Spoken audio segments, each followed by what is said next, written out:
All right, I wish I was going fishing for Wahoo today, but I'm not. But I'm going to show you the setup that we use when we do go for Wahoo. And there's many different kinds of setups, riggings and stuff like that, but this is what we use. Basically, your rod setup, we like to have the bent butts on the back of the boat for maximum torque there. And these are Goliath series Excalibur Marine handmade rods, 80 pounds with rollers all the way through the tip, and you got to keep those things in good shape or they'll seize on you. So that's a big deal on these rods. Don't need anything greater than that unless you're really going on the Bahamas side for the larger Wahoo, but the Wahoo we get over here by West Palm, this rod will do magnificent for it anyway. So the reel we use on this one is the TLD 2-speed, the 50 LRSAs by Shimano, and it's spun up with 80-pound monofilament. We take the monofilament, which has a 250-pound swivel that we attach to our cigar weight, which looks like this, and you can get various sizes. We have a 32 and a 24 ounce. Again, with the 250-pound swivels and cable. Some people like to paint these white. I don't know if that works well or not, but we don't do that. Anyway, this goes from the monofilament to this, and then on the other side of this, we put on our shock leader, and that goes down to the hook, which also has its own leader on it. But basically, this is 30 feet of a 200-pound shock leader, again with the same kind of swivels for quick release if you want to change out your rigging or you lose your hook or something like that. But so basically, it's going to be your rod with the monofilament to the cigar weight, and from the cigar weight to your shock leader to your hook. The hooks we like to use are really any Islander type skirts. This is a Tormentor. It's a torpedo tip. It's got the eyes on it. Nice long skirt and a big hook at the end, which looks like this. Stainless steel, doesn't rust. Still rinse them off when you're done. And those work really well. Again, you're pulling these things at high speed, so you're looking at 15 knots on the water there. So you do need to have those cigar weights on to keep them in the water and below the water, depending on how far back you're stringing them and how deep you want them to go. But we stagger them, and we also stagger the depth. Anyway, not going out today for Wahoo, but we're gonna see what else we can catch. Lowering the boat, here we go. All right, so we're gonna try some slow trolling, and we're gonna use these Spin Fisher 6s, and gonna troll with these guys right here. They're just false snooks, lures. Slow troll, throw them off the back, just in shallow water out here. Looking for Spanish mackerel or even some kings in this area. So the slow trolling, we're just going to be doing about 2 to 3 knots close to the shore. And this is just the inland waterways. Good spot for Spanish. Sometimes you get some kings in here. A few other things, but really mostly those. So a little bit about the Penn Spin Fisher 6 reel. It's an awesome reel because they claim that it's watertight. And if you drop it in, it's all sealed up. So you know, in theory, it won't get corroded inside, and so they should last a whole lot longer. This is awesome because it's, number one, new, but number two, it's multifunctional. This particular rod is a Shimano jigging rod, which is awesome for flatline casting and jigging over the reefs and other places where, you know, you can't troll. And it's also good for slow trolling like we're just doing.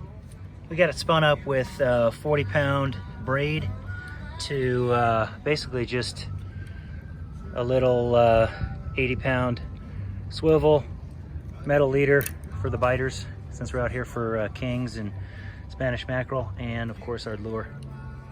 And that's it for that multifunctional rod, especially when you're offshore and you get yourself into a bunch of schoolie dolphins.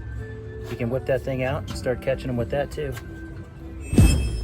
Of course, right now, Kim is over at the docks trying to catch us some live bait. We've got a few right now, decent sizers.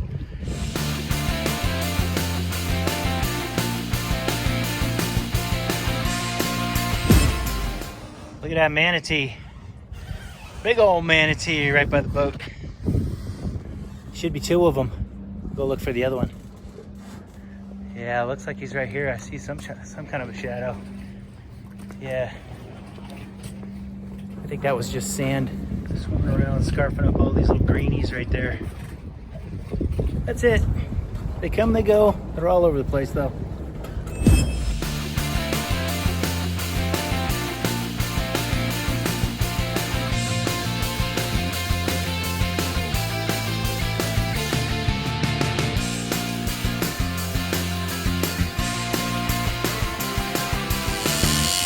Working a bonita. Quick catch off of Palm Beach. Heading out. We only had 2 lines out. Alright, coming in.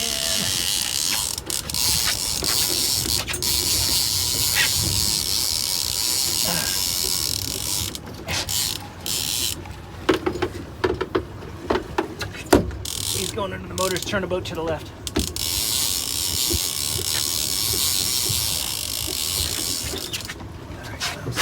Second.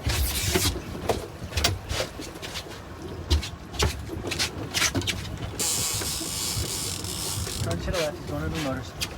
That way. Okay.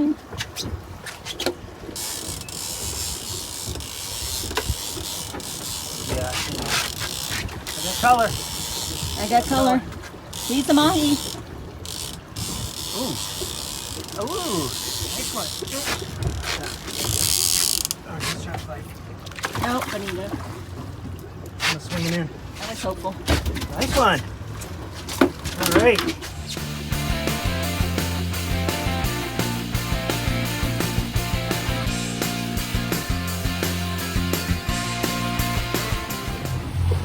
All right, all 4 lines are strung. We're trolling staggered. See what we get. We already got 1 bonita. Heading out to about 1,500 feet. Gonna look for some dolphin today.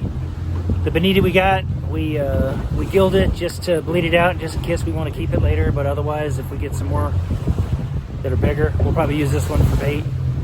See what comes. Could be some mahi.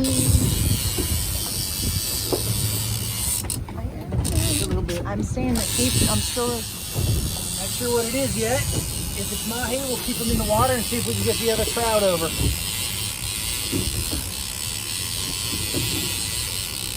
Oh yeah, he's trying to fight. Turn a little to the left, please. He's crossing my line. See him crossing? Yeah. Oh, he crossed. All right.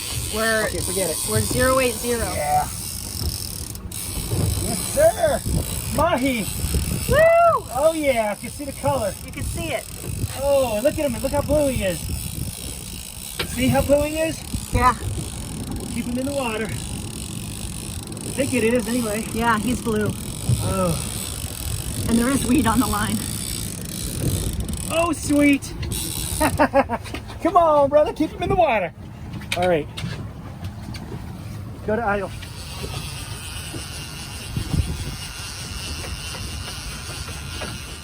All right. It's just a schoolie. We're going to leave him in the water, see if we can get some of the other mahi close to the boat.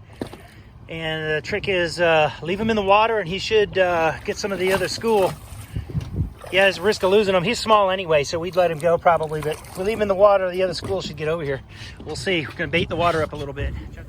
Well, we still got this guy in the water. He's on this rod right here, just hanging out by the boat. And there's like 5 or 6 other ones around the boat, but they're not biting anything we're throwing in the water for some reason. They're sniffing it and swimming by. We've tried chunk bait with sardines, cut up bonita, shrimp, and even mini shad lures. Just anything. They're not taking it. We're going to keep trying for just a little bit here. If not, gonna pull this guy in the boat and at least bag one if he doesn't jump off the hook in the meantime. We'll see.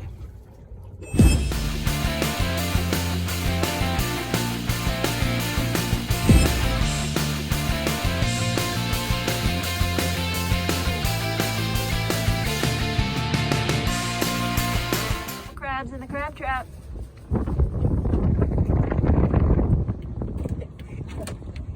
Oh. See? Over you go.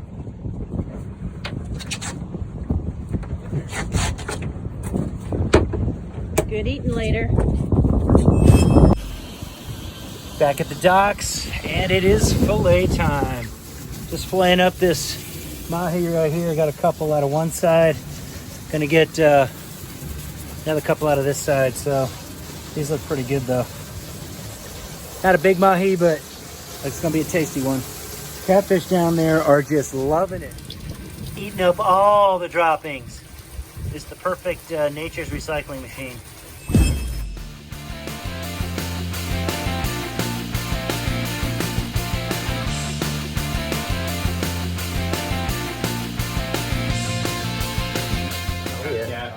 I got the whole plate.